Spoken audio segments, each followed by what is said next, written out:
Par cette impitoyable nuit d'automne, la pluie s'abattait comme des lames acérées sur le pont de Michigan Avenue à Chicago.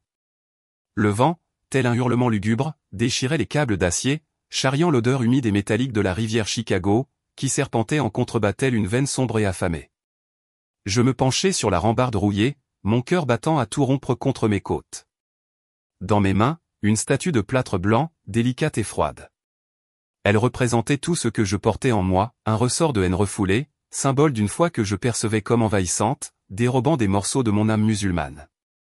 Avec un grognement guttural, je la hissai haut et la lançai dans le vide. Il tournoya dans les airs en un arc bref et fatal, plongeant dans les eaux noires en contrebas avec un plouf qui résonna comme un verdict final et absolu. J'ai laissé échapper un rire sec et vide, m'attendant à ce que la rivière l'engloutisse à jamais, me purifie de sa présence. Mais quelques secondes plus tard, quelque chose se produisit. Quelque chose qui défia la gravité, la logique, la trame même de mon incrédulité. L'impossible se dévoila sous mes yeux. Et à cet instant, le monde que je connaissais s'est ouvert. Je m'appelle Rami, et ceci n'est pas seulement l'histoire d'une rage aveugle.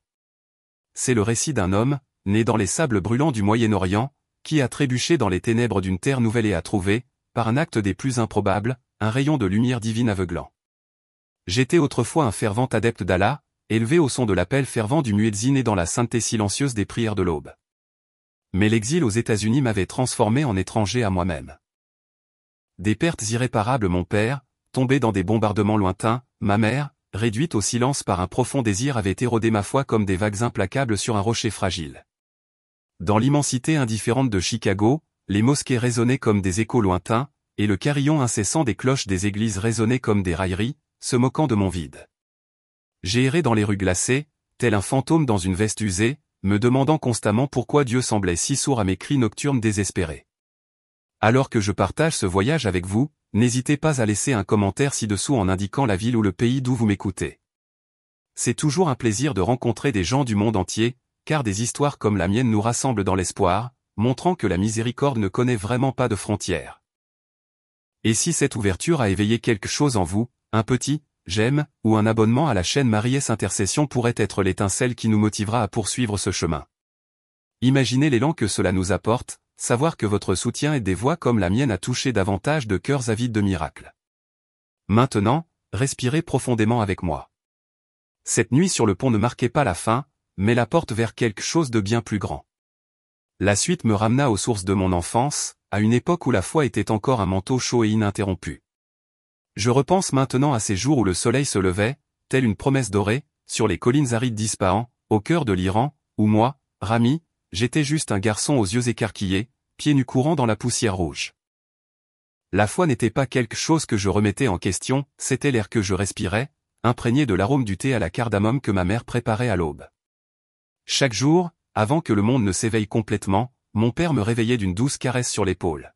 « Viens, mon fils », murmurait-il d'une voix rauque comme le vent du désert. Il est temps de saluer le Créateur. Ensemble, nous nous agenouillions sur le tapis usé du salon, face à la Mecque, récitant les sourates avec la précision d'une vieille horloge. Le son de nos voix se mêlait au chant lointain du coq. Une paix profonde m'envahit alors, comme si l'univers entier s'inclinait devant le Tout-Puissant. Allah était le miséricordieux, le compatissant. Et dans ses prières, je me perdais dans l'immensité de sa grandeur, imaginant son trône au-delà des étoiles, scintillant dans le ciel immobile et sombre. La mosquée locale était notre sanctuaire, un bâtiment en briques couleur sable avec un minaret s'élevant tel un doigt pointé vers l'infini. J'adorais le rituel qui y régnait, le muezzin appelant les fidèles de sa mélodie hypnotique, résonnant dans les ruelles étroites comme un appel irrésistible.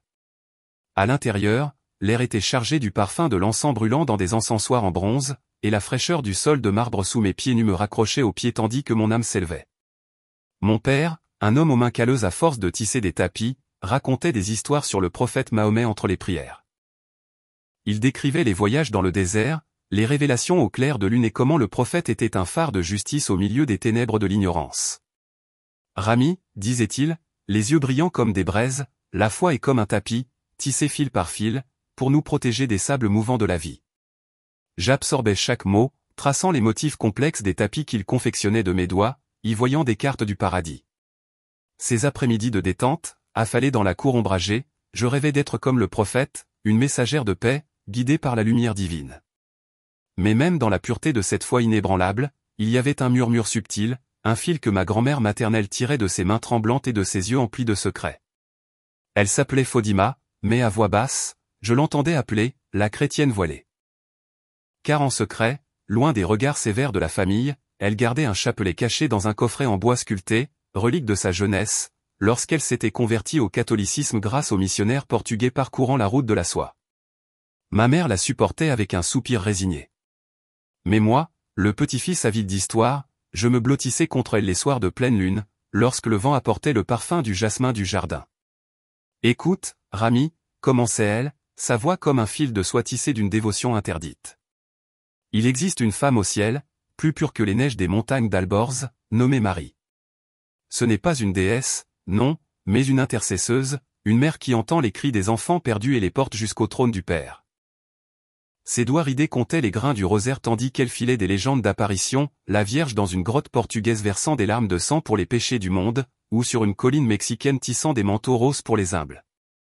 J'écoutais, fasciné, mon cœur battant au rythme de ses paroles. Dieu était pour moi le roi lointain du Coran, majestueux et absolu. Mais Marie.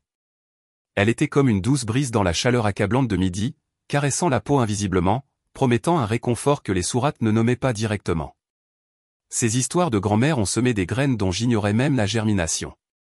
Je voyais Allah comme un souverain dans son palais céleste, envoyant des anges comme messagers. Mais elle dépeignait Marie comme un pont, une main tendue pour ceux qui trébuchent dans les dunes du doute. Elle intercède pour les indignes. Rami, murmurait-elle, les yeux embués par la lumière de la lampe à huile, imagine-la comme la mère qui se réveille la nuit pour réconforter son enfant fiévreux. Cela me troublait d'une douce manière, comme la première gorgée d'eau fraîche après une longue promenade au bazar. Je n'osais pas interroger mon père à ce sujet.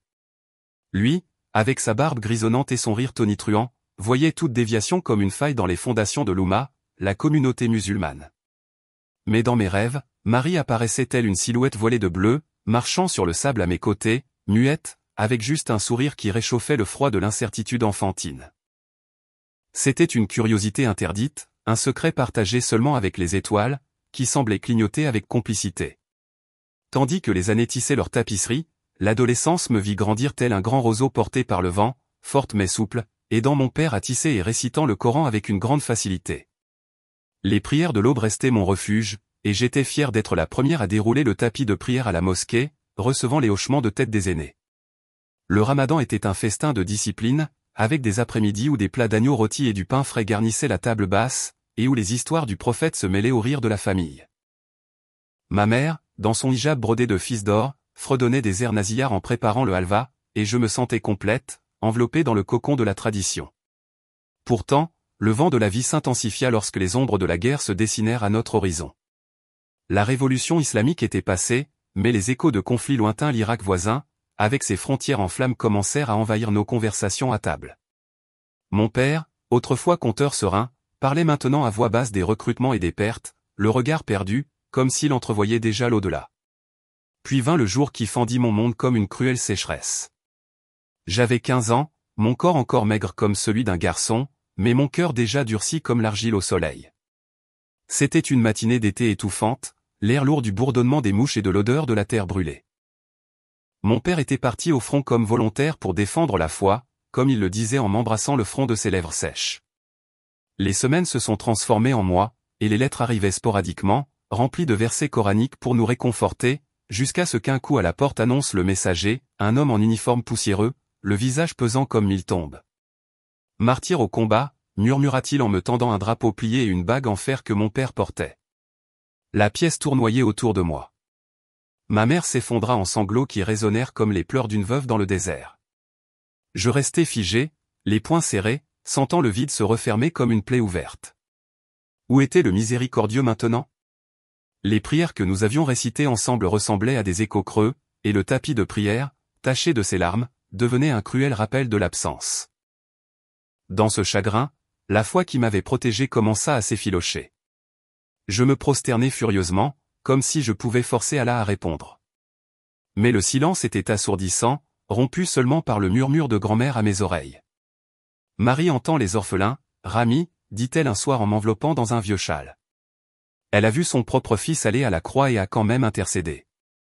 Ces paroles étaient un baume interdit, une étincelle d'espoir au milieu des cendres. Même dans la douleur qui m'endurcissait comme le fer martelé sur l'enclume de la perte, je ressentais un appel plus fort, une douce attirance, comme si la main d'une mère traçait déjà le chemin vers la lumière. La mosquée, autrefois une étreinte, reflétait maintenant ma solitude, et le sable de l'enfance, autrefois doux, commençait à se transformer en dune dangereuse. Mais là, dans le ventre de l'affliction, les graines plantées par grand-mère ont germé timidement, promettant que le voyage ne se terminerait pas dans le gouffre de la douleur. Le temps, tisserand impitoyable, continuait son œuvre, me transportant au-delà des frontières de mon foyer. Les années qui suivirent la mort de mon père se déroulèrent comme un tapis déchiré, les fils flottant au vent de l'adversité. Ma mère, autrefois pilier silencieux de la maison, fana comme une fleur sans soleil, le regard vide, fixé sur l'horizon où les nouvelles de la guerre résonnaient encore comme un tonnerre lointain. À 17 ans, j'ai pris le relais, tissant des tapis pendant des nuits blanches pour subvenir aux besoins de ceux qui restaient de la famille. Mais l'Iran, que j'aimais comme la peau de mon corps, devenait un manteau trop étroit, les sanctions économiques mordaient comme des chiens affamés, les patrouilles dans les rues chuchotaient au sujet des dissidents, et l'air était lourd d'une peur qui s'infiltrait jusqu'aux os. Grand-mère Fodima, avec sa foi hybride, murmurait des conseils interdits tout en roulant des herbes médicinales. Fuis vers l'ouest, Rami. Là, les mers célestes peuvent te trouver là où Allah semble endormi. Ces paroles, entrecoupées de prières latines murmurées, semaient le germe du départ, une nostalgie d'horizon promettant un air plus léger, même s'il était froid. La traversée commença dans un avion grinçant et surchargé, rempli de réfugiés, comme des feuilles mortes emportées par la tempête. Nous quittâmes Téhéran à l'aube, le soleil refusant de nous offrir toute sa lumière, et atterrissions à Francfort sous une bruine grise qui semblait effacer les couleurs du monde. De là, un vol transatlantique nous recracha à New York, mais notre destination finale était Chicago, une ville que je ne connaissais que par des rumeurs, un labyrinthe d'acier et de neige où les immigrants comme nous se perdaient, cherchant refuge. La procédure d'asile était un rituel d'humiliation, des files d'attente interminables dans des bureaux éclairés au néon, des interrogatoires glacials sur les allégeances politiques, et des papiers qui scellaient notre exil comme de la cire fondue. Ma mère et moi arrivâmes en plein hiver, l'air glacial comme des lames de glace, contrastant fortement avec la chaleur étouffante des nuits iraniennes. Les gratte-ciels s'élevaient tels des sentinelles indifférentes, leur lumière clignotant avec défi dans le ciel couvert, et je me sentais petit, un grain de sable englouti par un océan de béton. Nous louions une chambre minuscule dans un immeuble délabré du South Side, où l'odeur de moisi rivalisait avec la puanteur des ordures ménagères. Ma mère, aussi fragile que de la porcelaine craquelée, passait ses journées à broder des foulards pour les vendre dans les foires, ses doigts tremblants traçant des motifs qui faisaient écho au tapis de mon père. À peine âgé de 20 ans, je me suis lancé dans le travail manuel dans une usine de conditionnement de viande en périphérie de la ville. 12 heures de travail par jour, penché sur les chaînes de montage, le ronronnement des machines étouffant toute pensée autre que la survie. La sueur se mêlait au sang des entailles superficielles, et l'air était chargé de l'odeur métallique des carcasses, rappel constant de la façon dont la vie aux États-Unis dévorait les nouveaux arrivants. Mes collègues formaient un véritable univers national, les Mexicains riaient dans un espagnol rapide, les Polonais râlaient contre le froid, et moi, l'Iranien silencieux, répondais dans un anglais approximatif appris sur des cassettes de contrebande. S'adapter était un combat quotidien, une corvée qui usait l'âme comme du papier de verre sur du bois fin. Le matin, je me traînais jusqu'à l'usine sous un ciel de plomb, le vent du lac Michigan me fouettant le visage comme une claque de reproche. Les rues de Chicago vibraient d'une énergie chaotique, sirènes hurlant au loin, vendeurs ambulants de hot-dogs et foules de piétons pressés, tous portant le poids invisible de rêves différés. J'y voyais des miroirs déformants de moi-même, des visages endurcis par la lutte, des yeux évitant tout contact prolongé. À midi, je m'asseyais seul dans un coin de la salle de pause, mâchant un sandwich froid tout en regardant les autres former des clans linguistiques, m'excluant comme un intrus dans une danse dont j'ignorais les pas. Dis donc, Rami, tu viens d'où déjà? D'un pays terroriste, raillait un type costaud de l'Ohio, son rire résonnant comme un écho creux. Je ravalais ma bile, forçant un sourire. Mais intérieurement, la haine bouillonnait. Non pas contre lui, mais contre le système qui nous exposait tous aux mêmes soupçons. Les nuits étaient le pire supplice. Un sous-sol humide qui nous servait de maison de fortune, éclairé par une ampoule nue bourdonnant comme un insecte agacé. Ma mère se couchait tôt, épuisée par des journées passées penchées sur des aiguilles. Mais je restais éveillé jusqu'à l'aube, déroulant mon tapis de prière sur le sol inégal, face à la Mecque selon un angle approximatif calculé avec une application mobile empruntée. Les prosternations se succédaient mécaniquement, les sourates coulant de mes lèvres comme un mantra usé. Mais le silence d'Allah était assourdissant, étouffé par le grondement lointain du métro et le goutte-à-goutte constant d'un robinet qui fuit.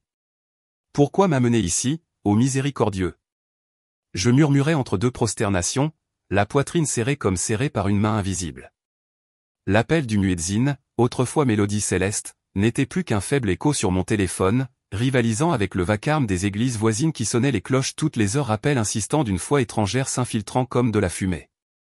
Ces cloches devinrent des ennemis personnels. Chacune sonnait comme un coup de poing dans la poitrine, ravivant la blessure de la perte de mon père et la solitude que Chicago amplifiait comme un mégaphone. J'évitais les grandes cathédrales du Lop, avec leurs flèches gothiques s'élevant telles des accusations.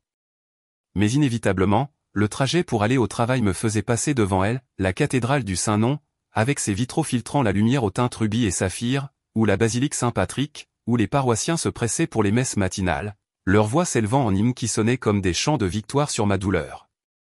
Un jour, lors d'une pause déjeuner pluvieuse, je me suis réfugié dans une chapelle plus petite par curiosité morbide. L'air était lourd d'encens qui rappelait vaguement les mosquées, mais mêlé à une douceur, comme des roses fanées. Là, sur l'autel, une statue de marbre blanc de Marie, les mains tendues en signe de bénédiction, me fixait d'un regard serein qui semblait transpercer ma carapace de colère. Je reculais comme brûlé, le cœur battant, me rappelant les histoires de grand-mère. C'est elle qui entend les exilés, Rami. Le tournant s'est produit par un après-midi d'été moite à l'usine, où la chaleur des machines transformait l'air en une soupe épaisse. Mon plus proche collègue, un certain Thomas, d'origine irlandaise mais fervent catholique, était assis à côté de moi sur la chaîne de découpe, ses mains agiles contrastant avec ma maladresse initiale. Il était le seul à ne pas se moquer, partageant l'eau de sa thermos et le pain de seigle emballé dans un sac en papier craft. Un jour, alors qu'il nettoyait des couteaux rouillés, il a évoqué sa dévotion à Marie, traçant un signe de croix dans l'air comme pour invoquer une présence tangible. Elle est la porte du paradis, Rami, a-t-il dit, les yeux brillants d'une conviction que j'enviais secrètement. Quand mon fils est tombé malade l'année dernière, j'ai prié le rosaire soir après soir, et il s'en est sorti comme par miracle. Ce n'est pas de l'idolâtrie. C'est la confiance en une mère qui transmet nos supplications au Père. J'ai ri, un petit rire amer masquant mon malaise, rétorquant avec des versets coraniques sur l'unicité de Dieu. Mais au fond de moi, les paroles de grand-mère résonnaient comme une cloche étouffée. Et si Allah permettait les intercesseurs? Je me demandais plus à moi-même qu'à lui, sentant une fissure dans le mur de mon orthodoxie. Ce débat a semé le doute qui a poussé comme une mauvaise herbe, se mêlant aux frustrations quotidiennes. J'ai commencé à considérer les symboles chrétiens non pas comme de simples décorations, mais comme des envahisseurs. Des croix suspendues au cou des piétons, des cartes de prière distribuées dans le métro, des panneaux d'affichage pour des processions mariales promettant le salut en des termes qui sonnaient comme de la séduction.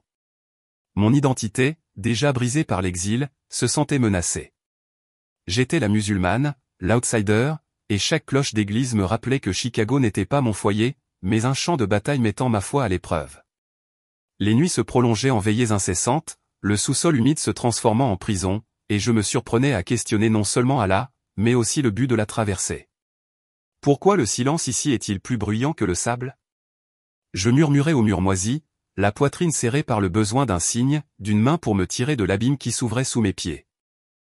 Pourtant, une dévotion tenace persistait, prière matinale hâtive avant le service, jeûne solitaire les jours saints que personne d'autre ne remarquait, lettre à mes cousins en Iran pleine de bravade sur une prospérité illusoire. Thomas devint un confident improbable, m'invitant à prendre un café après le travail dans un restaurant grec où l'odeur du falafel se mêlait au pain frais. Nos conversations virèrent au spirituel, lui racontant des histoires de Lourdes et de Fatima, une ironie cruelle, un nom qui faisait écho à celui de grand-mère et moi, sur la défensive, répliquant avec les miracles islamiques du voyage nocturne. Mais chaque échange creusait plus profondément, révélant des couches de vulnérabilité que je ne m'avouais guère. Mon cœur était un champ de bataille où chaque cloche d'église était un coup de feu, mais aussi un appel lointain, un signe avant-coureur que mon affrontement avec ces symboles n'était pas le fruit du hasard, mais l'inévitable destin tissant sa toile invisible. Alors que l'automne colorait les feuilles de Chicago de teintes flamboyantes, la tension intérieure montait comme des nuages d'orage, me poussant à des actions que je n'aurais jamais imaginées. La haine fermentant comme un vin aigre cherchait un exutoire, et le fleuve de la ville, avec ses eaux sombres et indifférentes, murmurait des promesses de catharsis. L'automne à Chicago s'éternisait comme une blessure refusant de cicatriser, les feuilles mortes s'accumulant sur les trottoirs tels les confettis d'un enterrement oublié. Je venais de fêter une nouvelle année à l'usine. 25 maintenant. Mais le temps n'avait pas vieilli en sagesse, seulement en amertume. Chaque ride de mon visage était une ligne gravée par ce travail acharné. Thomas, mon pote improbable, avait tenté de m'entraîner à une procession catholique le week-end précédent, un défilé religieux pour Notre-Dame de Guadeloupe, avec drapeau flottant au vent et encens flottant dans l'air humide de Millennium Park. « Viens voir, Rami », avait-il insisté, le regard grave sous le bord de sa casquette délavée. Il ne s'agit pas de se convertir. Il s'agit de communauté, de ne plus se sentir si seul dans cette jungle de béton. Je l'avais repoussé d'un air moqueur, mais l'écho de sa voix me suivait comme une mouche agaçante, se mêlant au bourdonnement des machines qui dévoraient mes journées. Mais en cette nuit fatidique, le destin, ou quelque chose de sournois, avait conspiré pour me confronter à ce que je redoutais le plus, le visage serein de Marie, non pas dans un vitrail lointain, mais en chair et en os, juste sous mon nez. J'étais sorti en trompe du sous-sol après une dispute feutrée avec ma mère, qui, dans un rare sursaut d'énergie, avait insisté pour que j'aille à la mosquée du centre-ville. « Rami, mon fils, ne laisse pas le diable te voler ton salut », avait-elle dit, les yeux gonflés par des nuits blanches, les mains agrippées à son châle comme s'il pouvait nous ancrer dans le passé.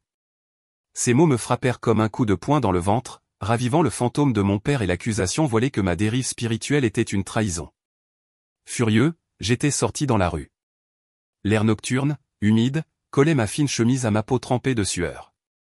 Une bouteille de vin bon marché, achetée dans une épicerie du coin où le vendeur pakistanais me lançait un regard de pitié dissimulé, devint mon compagnon de fortune.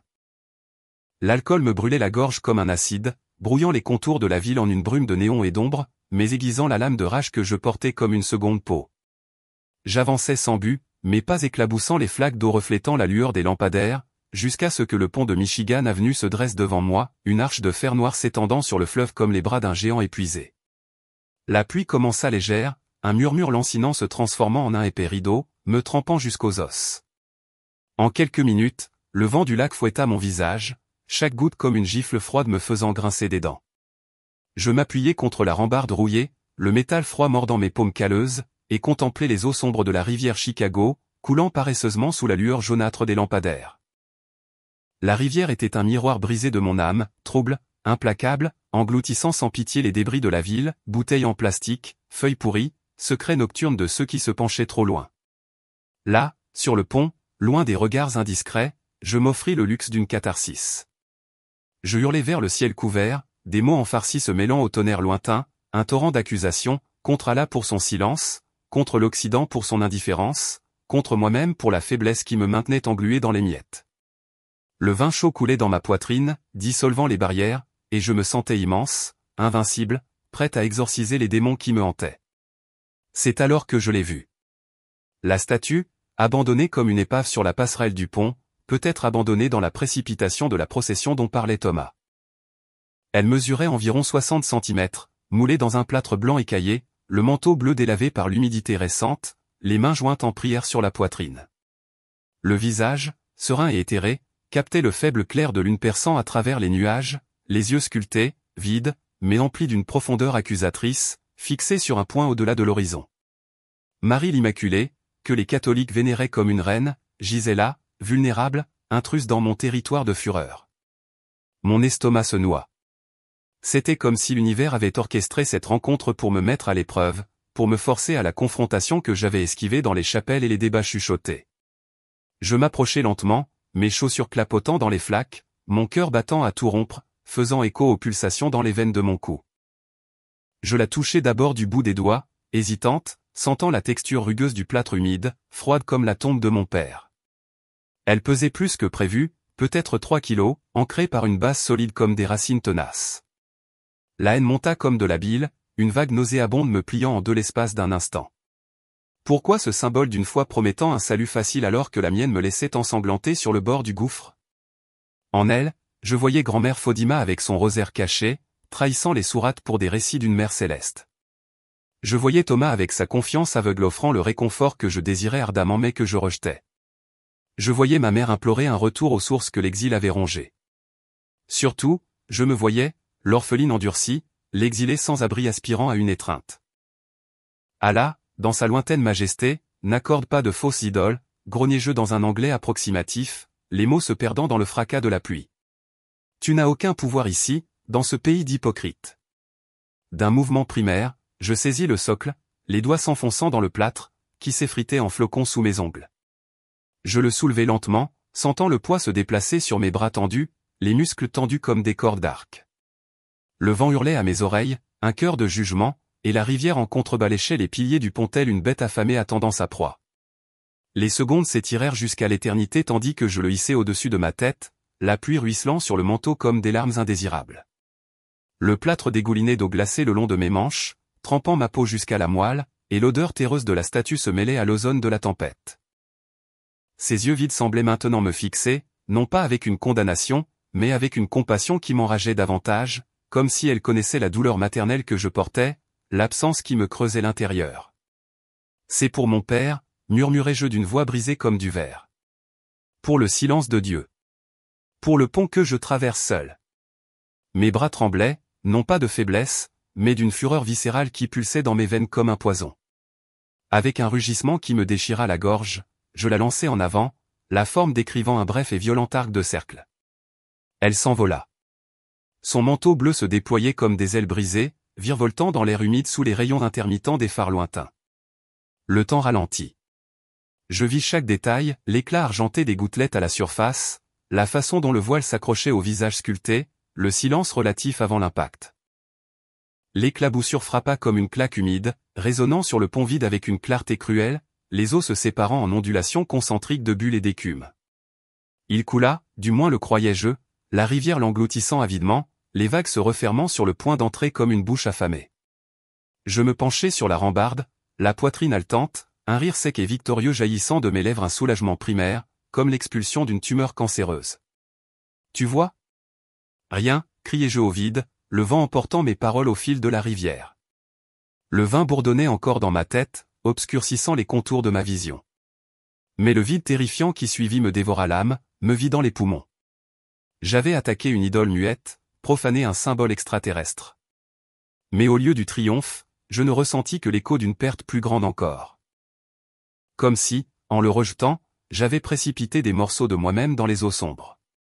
Mon cœur ralentit, mon rire s'éteignant dans un sanglot étouffé. Et l'espace d'un instant, le monde se réduisit à la pluie ruisselant sur le métal, aux tempes palpitantes, le poids invisible de la solitude revenant plus lourd qu'avant. Mais le constat ne fut pas immédiat. Il était subtil, une perturbation à la surface de la rivière que j'avais failli ignorer, imputant la faute au courant ou à mon esprit embrumé. Les eaux, censées l'entraîner vers le lit boueux où les débris s'accumulaient tels des secrets pourris, refusèrent d'obtempérer. Un murmure de résistance grandit dans ma conscience, tel un murmure divin dans le chaos. Je clignai des yeux, la pluie lavant le mélange de sueur et de larmes de mon visage, et me penchai davantage, la rambarde craquant sous mon poids. Quelque chose clochait, ou bien, défiant la réalité que je connaissais. La rivière, traîtresse et vraie, tout à coup, commença à trahir sa nature, et moi, le lanceur impulsif, je sentis le premier tremblement d'un abîme s'ouvrir, non pas dans les eaux, mais en moi. Cet instant suspendu, entre l'acte accompli et la révélation imminente, manquera au pont tel une encre rouillée, m'obligeant à affronter non seulement l'acte, mais aussi le vide qu'il révélait, une haine qui était, au fond, un appel à la clémence déguisée. Le clapotis résonnait encore à mes oreilles, un écho humide et final se mêlant au roulement incessant de la pluie sur le métal du pont. Je me redressai lentement, le corps lourd comme si le vin et la fureur s'étaient fondus en plomb dans mes veines, et m'essuyai les mains sur mon pantalon trempé, sentant les flocons de plâtre se dissoudre comme les cendres d'un feu éteint. La rivière en contrebas léchait les piliers de sa langue noire, les vagues se calmant en cercles paresseux, se dissipant dans l'obscurité. L'espace d'un instant, le monde sembla s'arrêter, le hurlement du vent se réduisant à un murmure, les lumières lointaines des gratte-ciel se fondant en de doux halos à travers le rideau d'eau.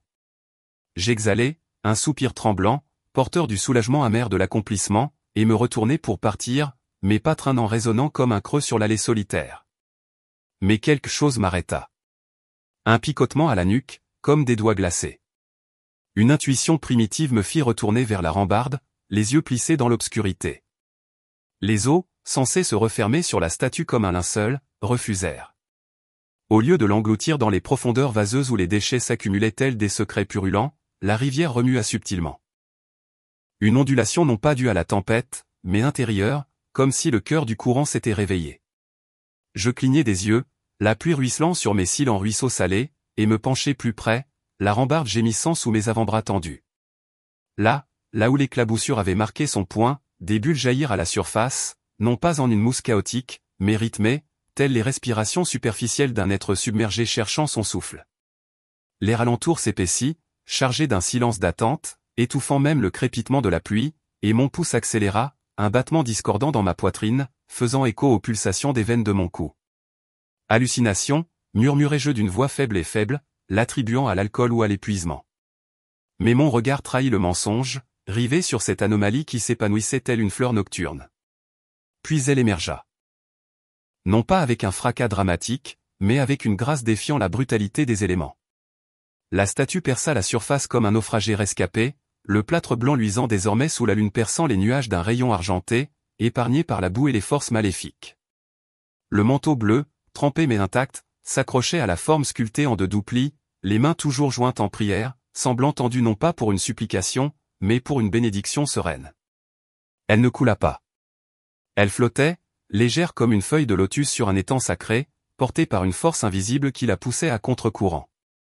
La rivière, autrefois vorace, la berçait maintenant comme un berceau, les eaux s'enroulant autour d'elle dans un doux tourbillon, la guidant vers le pont avec une précision fulgurante.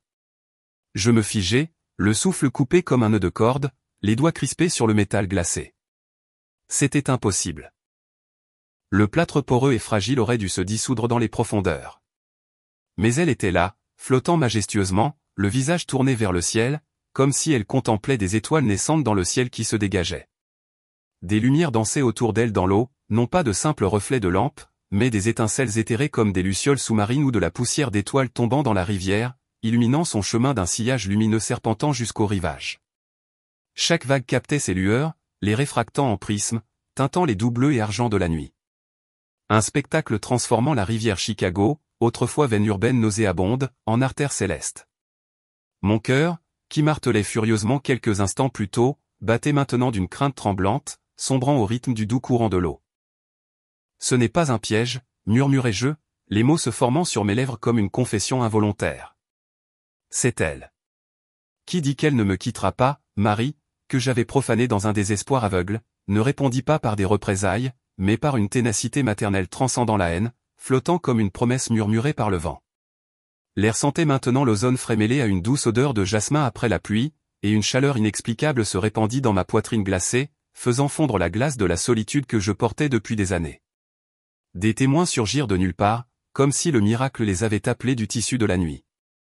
Un couple de touristes, emmitouflés dans leurs imperméables, s'arrêta de l'autre côté du pont, parapluie levé vers le ciel sous le choc, tandis que leur téléphone émergeait de leurs poches, leurs flashs déchirant l'obscurité comme des étoiles filantes.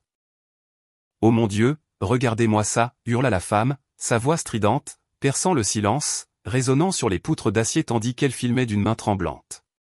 L'homme, bouche bée, marmonna rapidement en espagnol, et un milagro de la Virgen.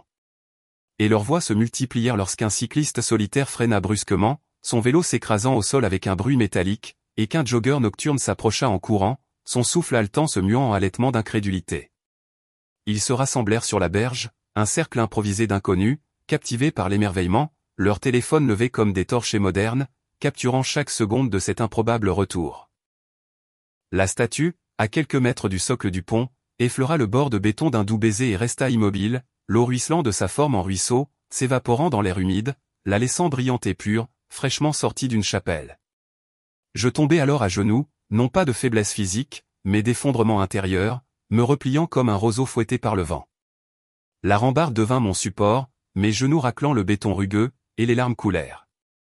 Non pas le cri retenu de l'enfance, mais un torrent déchaîné, rauque et étouffé, se mêlant à la pluie sur mon visage barbu. Pour la première fois depuis les funérailles de papa, je laissai la douleur s'écouler, un fleuve personnel se déversant en sanglots à vous faire trembler les épaules. Pardonne-moi, balbutiai-je dans le vide, mes mots en farcis entrecoupés d'un anglais approximatif. Je ne savais pas. J'étais perdu. Le vide terrifiant après le lancer se remplit d'une plénitude bouleversante, comme si l'acte profane avait ouvert une fissure pour que la grâce puisse s'y déverser, inondant les fractures de mon âme. Marie n'avait pas riposté. Elle était revenue, flottant contre la physique et mon incrédulité, témoignage vivant que l'amour divin ne sombre pas, même dans les eaux les plus troubles. La foule sur la berge grossit, les voix se superposant en un chœur admiratif, appel à la police, prières murmurées, flashs incessants stroboscopiques dans la nuit. Quelqu'un cria mon nom. Aucune imagination, mais le poids des regards m'ancra, transformant l'isolement en communion inconsciente. Je me levai lentement, les jambes tremblantes comme celles d'un nouveau-né, et descendis les marches du pont. Le fleuve, désormais calme comme un miroir, reflétait les lumières de la ville en une mosaïque paisible.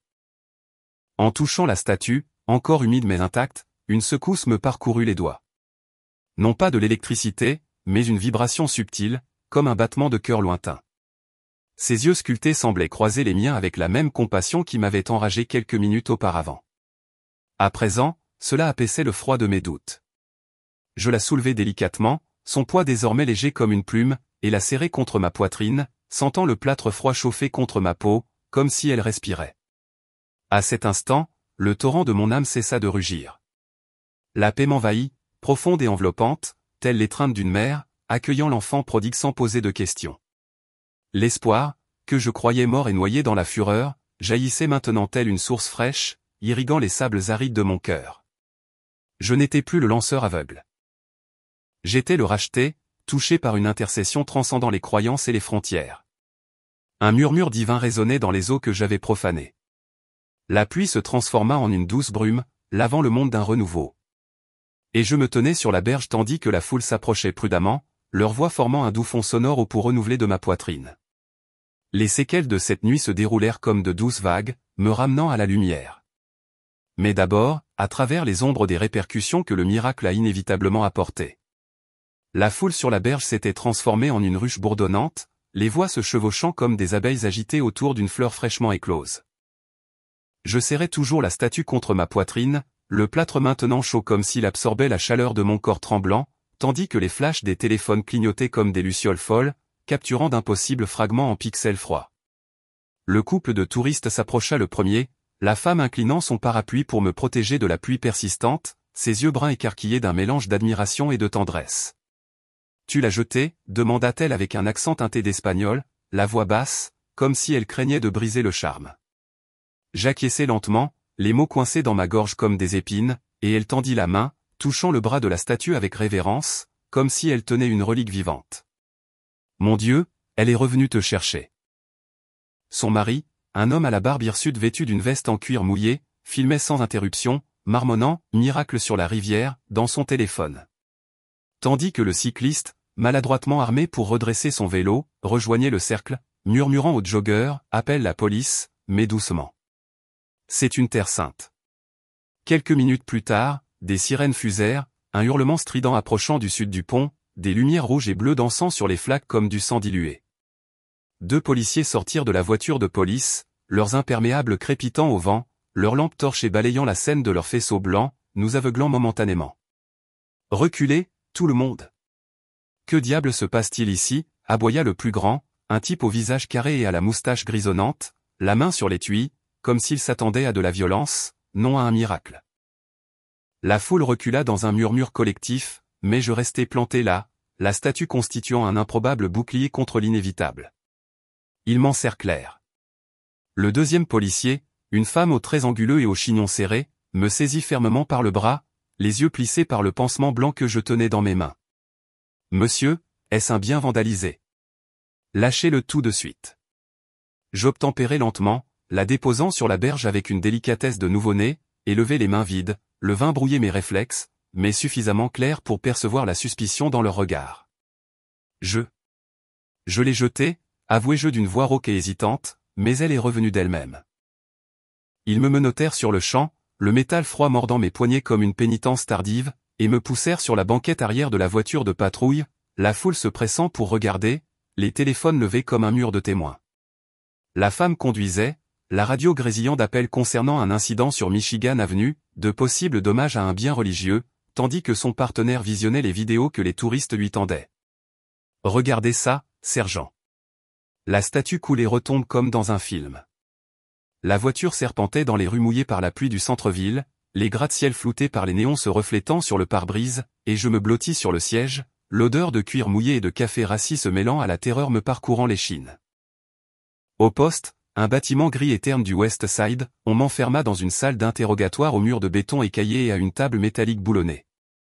Un néon bourdonnait au-dessus de ma tête, projetant des ombres crues sur mon visage barbu. Et j'étais assis, les menottes claquant comme les chaînes d'un prisonnier biblique, repensant au plouf, au flottement, au contact éthéré qui me picotait encore les doigts.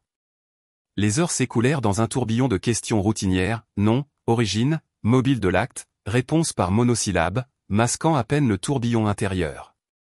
L'inspecteur, un homme d'âge mûr au cerne profond et à la cravate dénouée, se pencha en avant, son bloc-notes ouvert comme un confessionnal hésitant.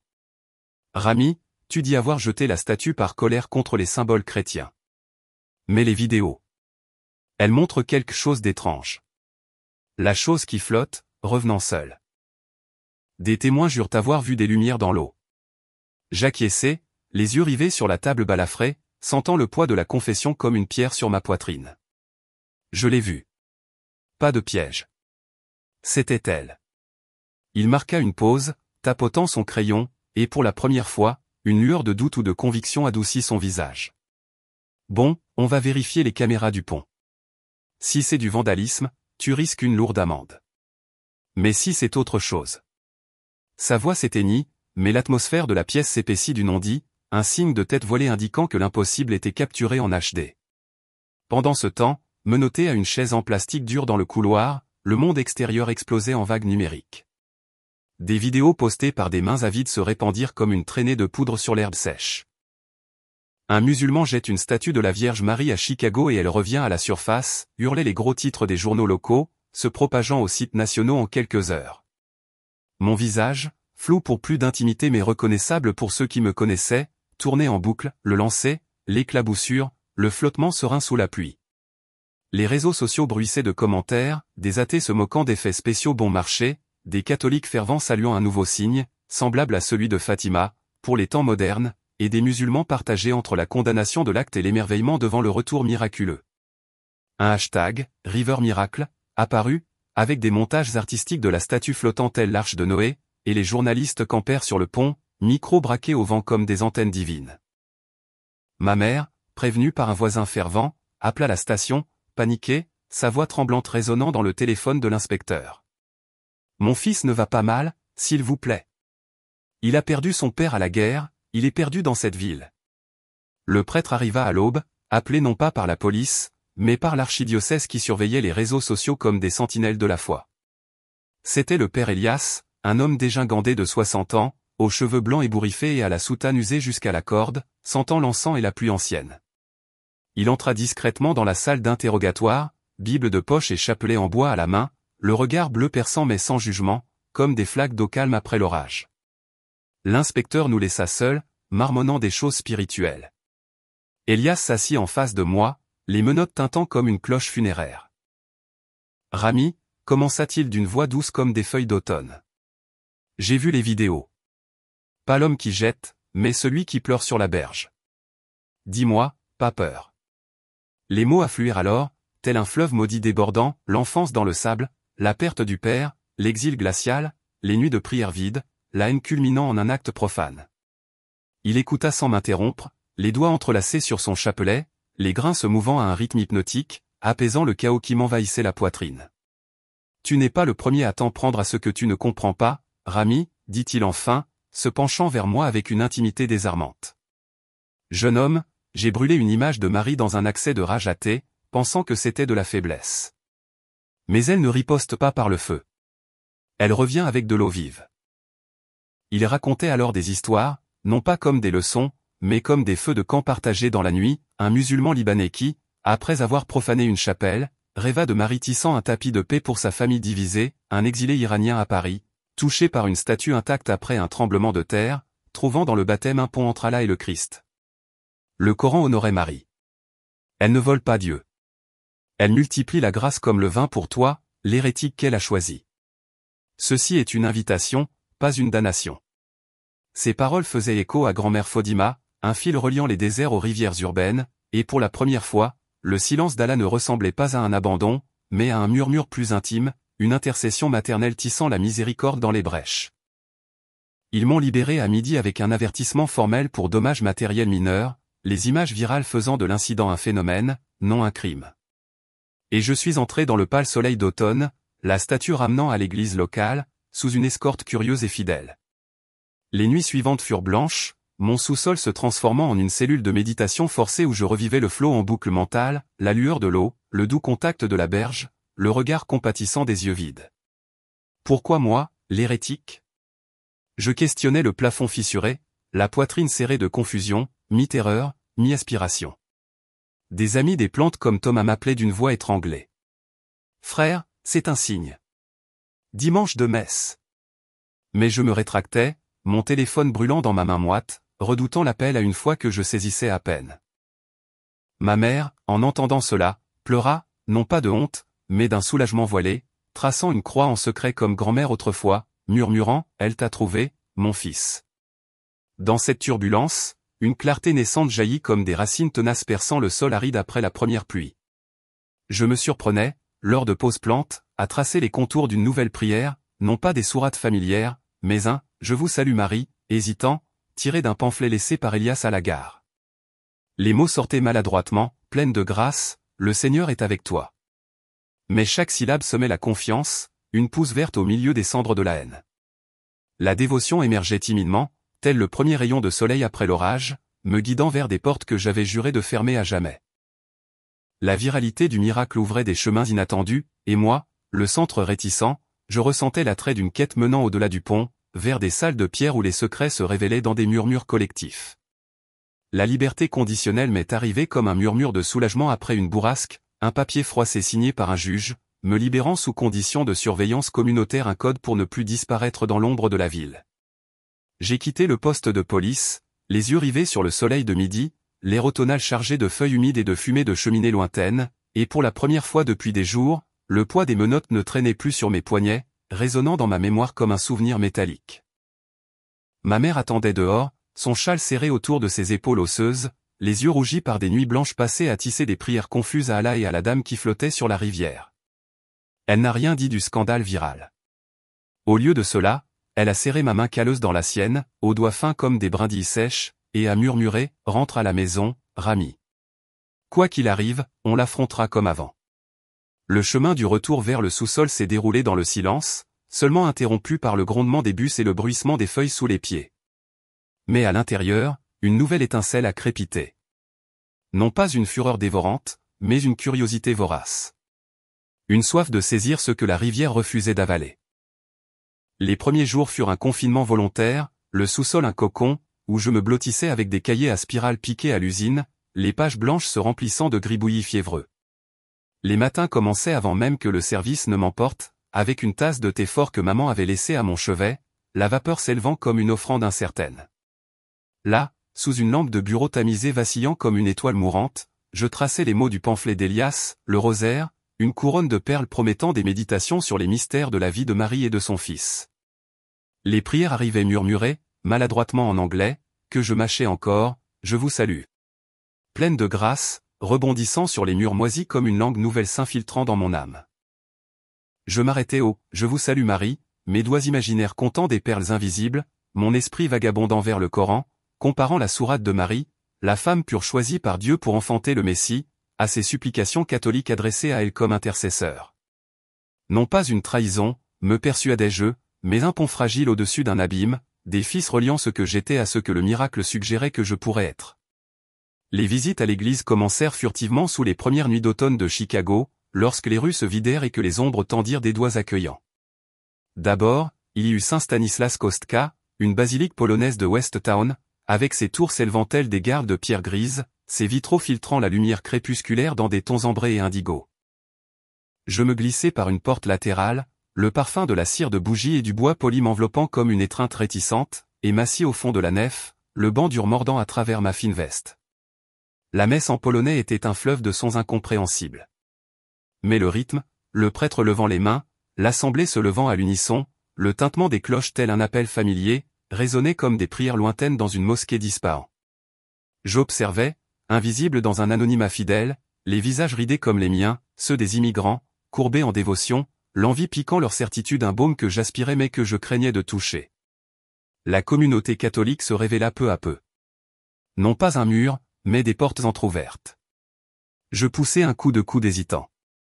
Thomas, loyal comme un chien de garde, se présenta au centre le lendemain de ma libération. Tablier taché de graisse en bandoulière, le regard mêlé de soulagement et d'urgence. Rami, mon frère, la paroisse prie pour toi. Dimanche, non pas pour te convertir, mais pour manger. Je ris sèchement, masquant un tremblement, mais accepté, porté par une gratitude grandissante comme le lierre dans les fissures du scepticisme. La messe à la Sainte Famille, une église gothique aux arches entrelacées comme des veines de mains ouvertes, était un portail. J'étais assis à côté de lui, l'encens ondulant dans l'air comme la fumée d'un encensoir de mosquée, mais imprégné du doux parfum de la cire vierge. J'entendis le prêtre, un homme noir à la voix grave comme un tonnerre lointain, prêche la miséricorde pour les perdus, son regard balayant l'assemblée jusqu'à fixer le mien dans un instant éternel. Après le tiret, va en paix. Thomas m'entraîna jusqu'à la salle paroissiale où des tables pliantes grinçaient sous les pierogis fumants, la salade de pommes de terre et le pain sucré parfumé à la cannelle et à la nostalgie. Là, au milieu des rires polonais et des bavardages espagnols, je trouvai l'accueil. Une dame âgée, un chapelet au poignet tel un bracelet d'ambre, était assise à côté de moi, les yeux bleus plissés comme la mer Baltique. Je suis arrivé de Pologne en 1978, fuyant les chars, dit-elle en me tendant une assiette avec un sourire perçant les nuages. Dieu nous trouve sur les ponts, pas dans les palais. Ces récits coulaient comme du thé chaud, escapades nocturnes, prières au sous-sol, Marie, phare dans les tempêtes de doute. D'autres se joignirent à moi, un mécanicien mexicain rêvant de Guadalupana après avoir perdu son emploi, une infirmière philippine récitant le rosaire dans un mélange de tagalog et d'anglais. Aucune pression pour parler. J'écoutais, bifurquant en plein vol, sentant des liens se former comme des racines souterraines, invisibles mais tenaces. Pour la première fois depuis l'exil, la solitude se dissolvait non pas dans des foules bruyantes, mais dans des conversations à voix basse tissant un filet de sécurité spirituelle, où mon nom, la rivière musulmane, était prononcé non pas comme un murmure scandaleux, mais avec affection, réchauffant le froid du jugement. Le dialogue clé eut lieu par un après-midi gris de novembre. Elias m'invita au couvent de la Sainte Famille, un bâtiment en briques rouges avec un jardin clos où les roses tardives défiaient le froid. Il y avait la sœur Lucie, une Libanaise d'origine, vêtue d'un voile noir encadrant un visage ridé par le rire et les rides de la veille, ses yeux bruns foncés comme des puits d'olivier. Elle m'accueillit dans le salon des visiteurs, une table simple avec une théière à la menthe et des biscuits aux amandes évoquant les bazars de Beyrouth. « Assieds-toi, Rami, dit-elle d'une voix douce de contralto à l'accent levantin. C'est Marie qui nous a amenés ici. Maintenant, écoutons-la murmurer.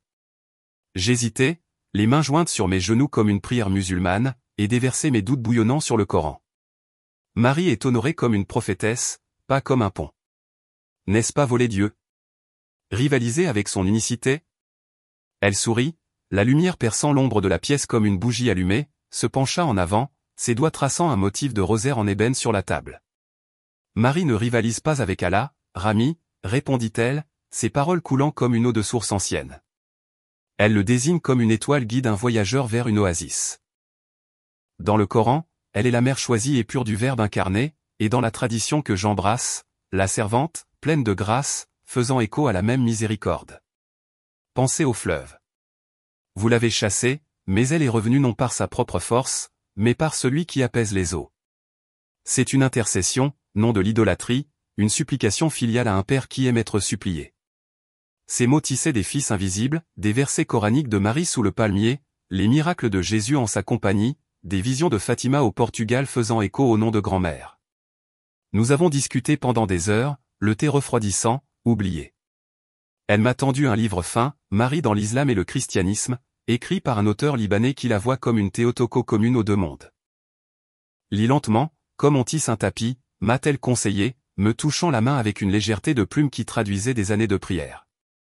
Je suis reparti la poitrine plus légère, les doutes n'ont pas déraciné, mais tissés dans une plus vaste tapisserie, Allah et Père révélant non pas des rivalités, mais des facettes mystérieuses unifiées. L'évolution se manifestait dans des rituels personnels. Les visites fluviales se transformaient en pèlerinages solitaires. Chaque semaine, après mon service, je marchais sur les berges de Michigan Avenue. Au même endroit où l'impossible se déroulait, désormais marqué par une plaque fidèle, lieu de retour. J'ai cueilli des fleurs dans le parc voisin, des chrysanthèmes jaunes bravant le froid, leurs pétales tels des doigts tendus, et je les ai jetés dans l'eau, les regardant dériver, une danse gracieuse faisant écho à celle de la statue. Merci, ai-je murmuré au courant, sentant un pont se dresser entre l'ancienne et la nouvelle foi. Des sourates récitées en farsi le matin, un rosaire murmuré le soir. Un dialogue intérieur tissant l'harmonie à partir de la discorde. Sur ces berges, le vent apportait le parfum pourri de l'automne mêlé à quelque chose de frais, comme un espoir renouvelé. Assis sur l'herbe humide, carnet sur les genoux, je griffonnais des vers hybrides, bismillah, pleines de grâce, semblant à la fois blasphème et salut. Ces liens transformateurs ont forgé des ancres, une vulnérabilité émotionnellement à vif, des accolades maladroites à la sortie de l'église, des invitations à dîner, des dégustations de kebab avec des empanadas, des rires partagés malgré des accents hésitants. Pour la première fois, la confiance en Dieu me semblait personnelle, comme un secret murmuré à l'oreille, et non comme un décret d'un trône lointain. L'obscurité du pont s'estompa pour laisser place aux lumières des vitraux, et moi, exilé, je trouvais refuge non pas dans des murs, mais dans des cœurs ouverts reflétant la ténacité du fleuve.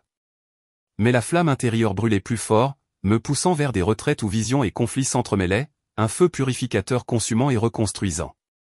L'hiver serrait Chicago comme un manteau de fer, des blizzards balayant les rues, des voiles blancs étouffant la clameur de la ville, transformant le béton en un silence oppressant, écho du tumulte intérieur.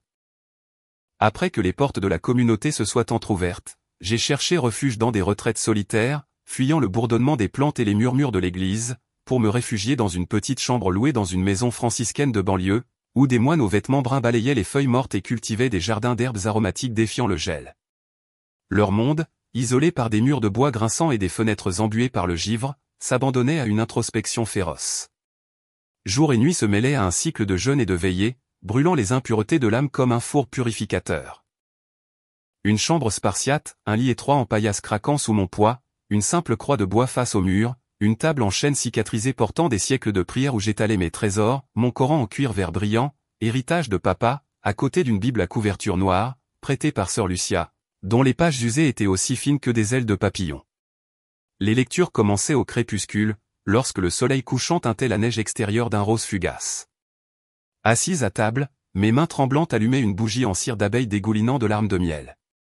J'ouvris d'abord le Coran, récitant la sourate de Marie avec une cadence enfantine. Les mots arabes coulaient comme une rivière souterraine. Ô Marie, pourquoi t'es-tu retirée et agitée, et pourquoi ne parles-tu pas aux hommes? La voix de l'ange Gabriel résonna dans mon esprit, choix divin, femme pure, pour abriter la parole. Je marquai une pause, la poitrine gonflée par une révérence autrefois exclusive. Puis, tournant les pages de la Bible, mes doigts effleurant le papier rugueux, je me plongeai dans l'évangile de Luc où la même annonce se déployait en grec hellénisé, mais avec de nouvelles nuances. Le fiat de Marie, qu'il me soit fait selon ta parole, oui, résonnant comme une cloche dans le vide du doute.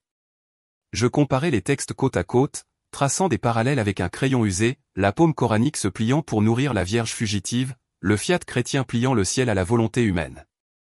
Et j'entrevoyais des chevauchements, non pas des contradictions, mais une harmonie, telle de larges fils de tapis tissés par des mains invisibles. Des luttes intérieures surgissaient comme des vagues nocturnes. Le silence de la retraite, un miroir impitoyable reflétant les ombres. Le miracle ne les avait pas instantanément éradiqués. Je me tournais sur le lit étroit, la sueur froide trempant les draps malgré l'air glacial qui s'infiltrait par les fissures. Des voix intérieures s'élevaient en un chœur accusateur, traître, Rami. Tu abandonnes les sourates pour des histoires de femmes idolâtres. Papa regarde le paradis avec des yeux de braise.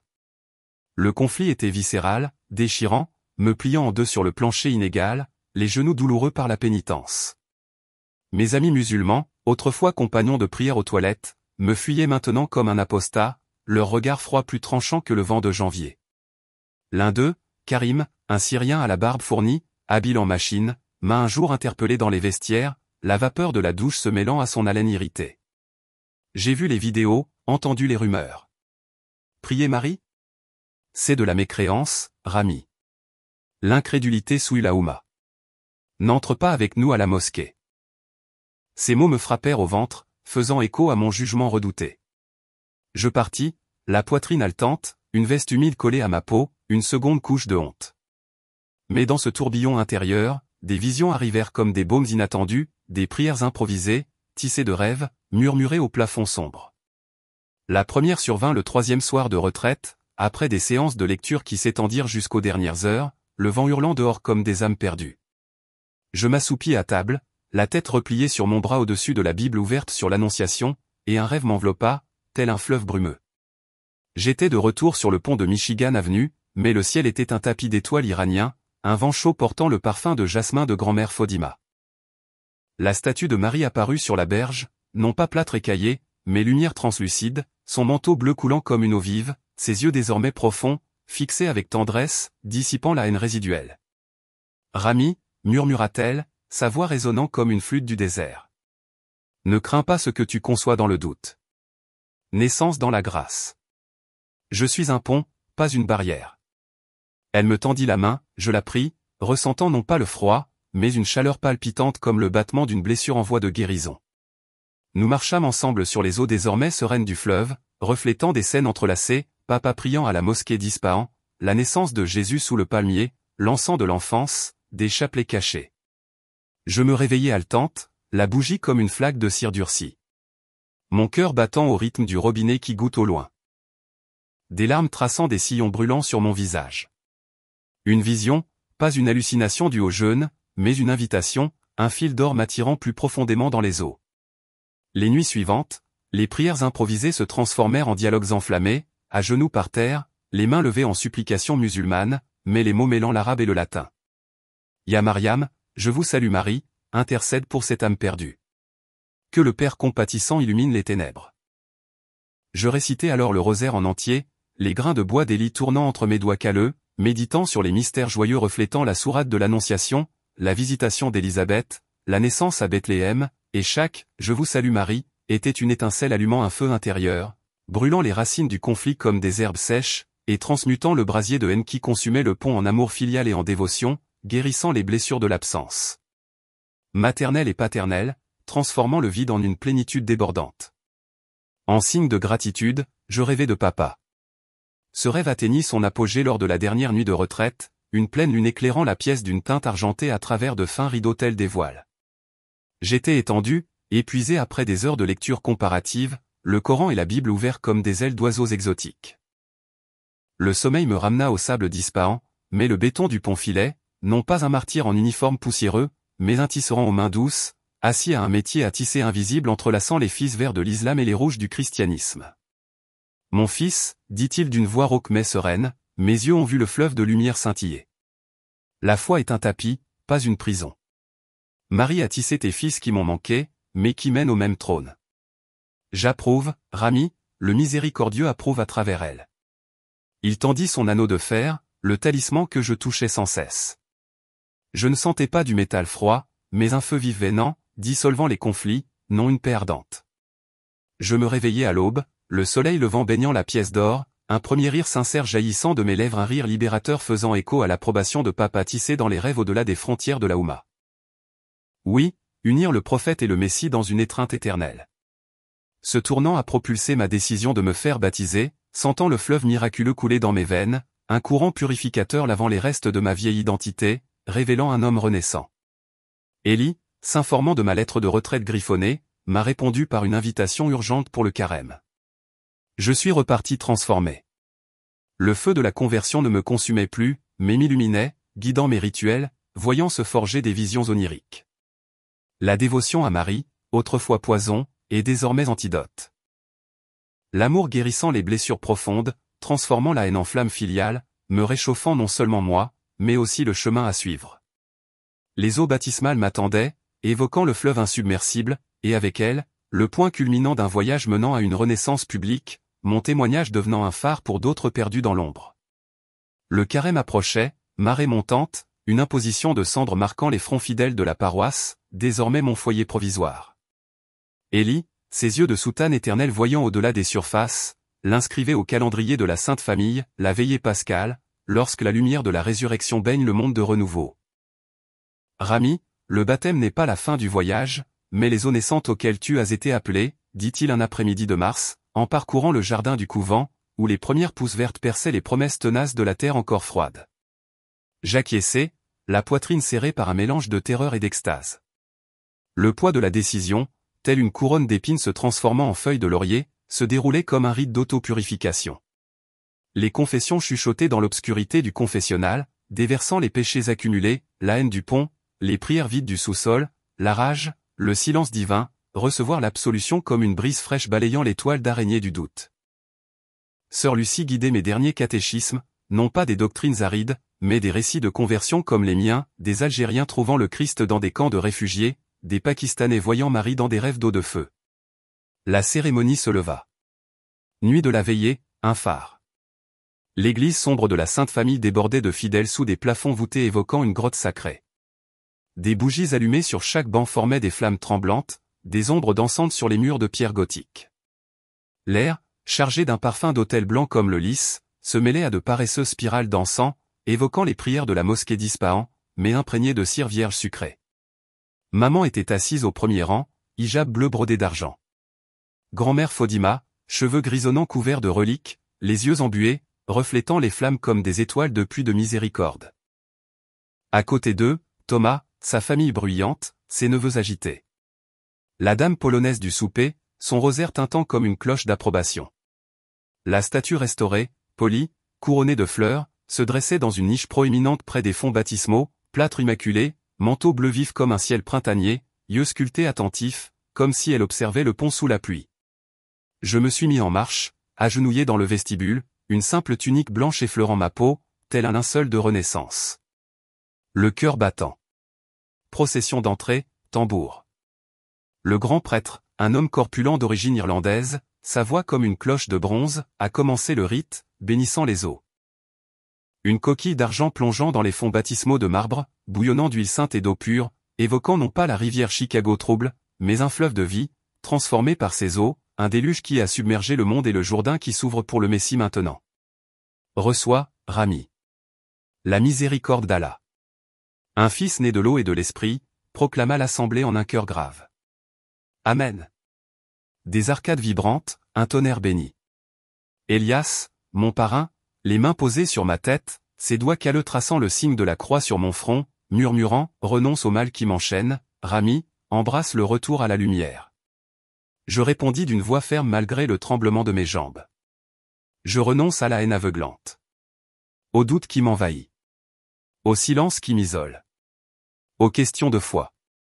Puis s'écoula le catéchisme, entrelaçant les sourates que j'avais apprises avec les mystères chrétiens. Crois-tu en un seul Dieu, Père Tout-Puissant, Créateur du ciel et de la terre? Je crois, déclarai-je, les mots s'enracinant dans un sol fertile et profond, les graines tissant vers la tapisserie invisible de la Trinité. Le point culminant arriva. L'immersion. Le prêtre, sa coquille à bord remplie, soulevant les eaux, les bougies scintillantes, les joyaux liquides. Rami, je te baptise au nom du Père, du Fils et du Saint-Esprit. L'eau ruissela sur ma tête, telle une cascade.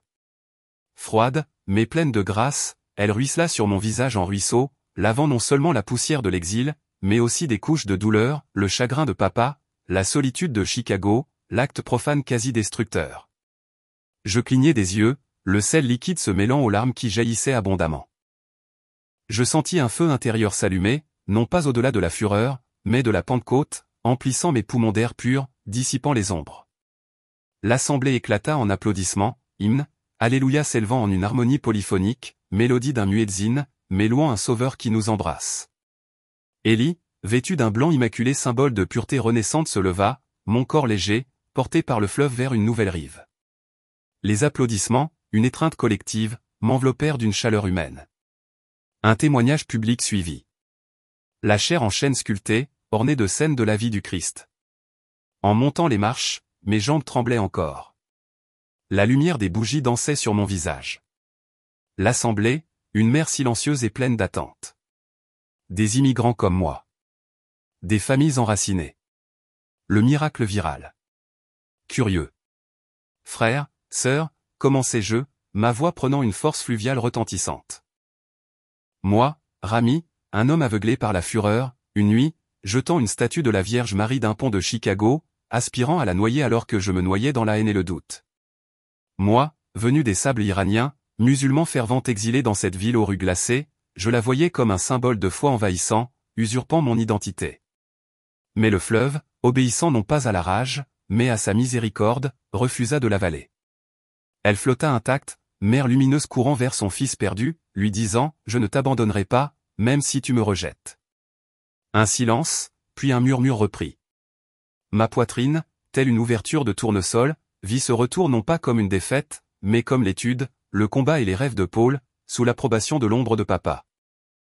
Aujourd'hui, ces eaux, faisant écho au Jourdain et à Chicago, accueillent Marie, non comme une idole, mais comme une intercesseuse pointant vers le Dieu d'Abraham. Moi qui l'ai autrefois rejetée, je l'accueille maintenant dans mon cœur, et avec elle, le Christ honoré par le Coran.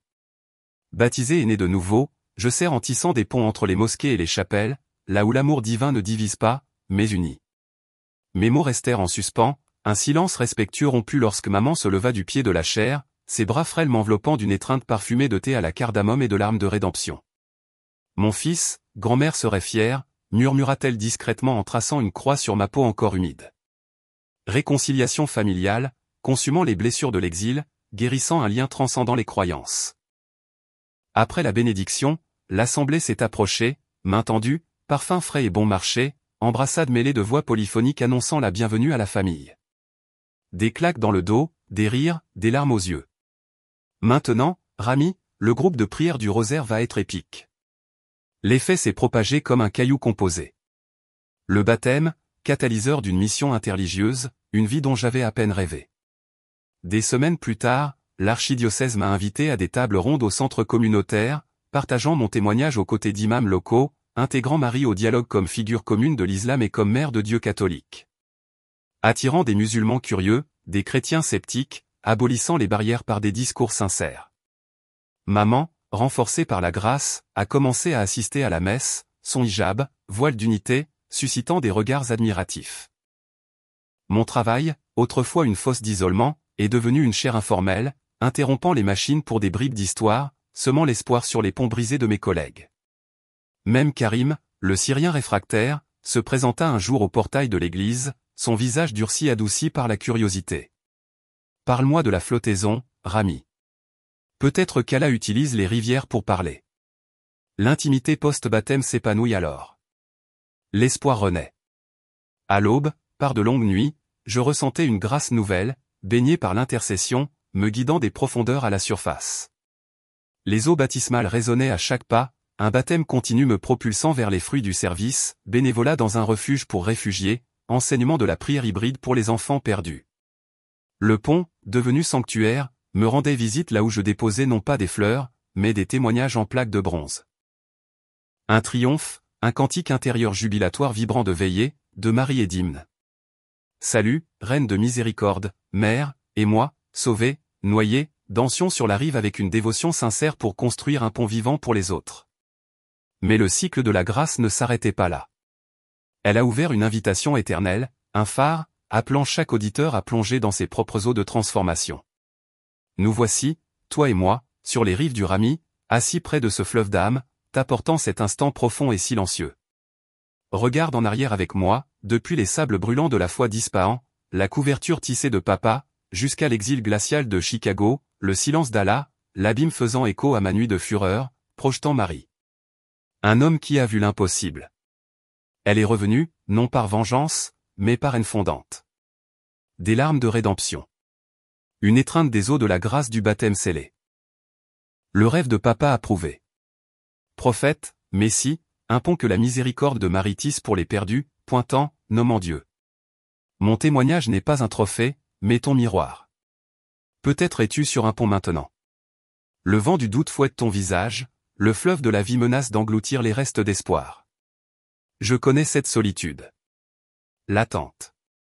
Les prières de la nuit, des échos vides, les pertes endurcissant ton cœur comme de l'argile cuite au soleil.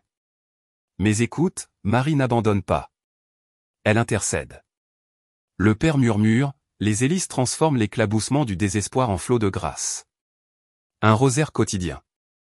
Ne trouvez pas de rivalité avec Allah, mais l'harmonie dans les grains, racontant l'histoire d'une mère qui entend les cris de la nuit et les porte jusqu'au trône de miséricorde. Alors, je vous invite à prier, je vous salue Marie, aujourd'hui. Sentez le poids léger des grains dans vos mains, comme du plâtre emplumé dans votre paume. Faites confiance à son intercession. La rivière Chicago s'est apaisée. Elle apaisera votre tourbillon. Croyez que l'impossible épouse la dévotion quotidienne, rallumant les feux éteints. Des tapis de paix se tissent là où se trouvaient autrefois les dunes de douleur. Lorsque j'aurai terminé mon partage, n'hésitez pas à laisser un commentaire avec la ville ou le pays d'où vous me suivez. C'est toujours un plaisir de se connecter avec le monde entier. Des histoires comme la mienne nous unissent dans l'espoir, la miséricorde est sans frontières. Et si ce voyage vous a touché, un petit j'aime ou un abonnement à la chaîne de l'Intercession de Marie serait un geste qui nous encouragerait à poursuivre ce chemin. Imaginez l'encouragement, le dynamisme que cela procure. Ta présence renforce les voix comme la mienne, touchant davantage de cœurs assoiffés de miracles. Que le manteau bleu de la Mère éternelle nous enveloppe tous.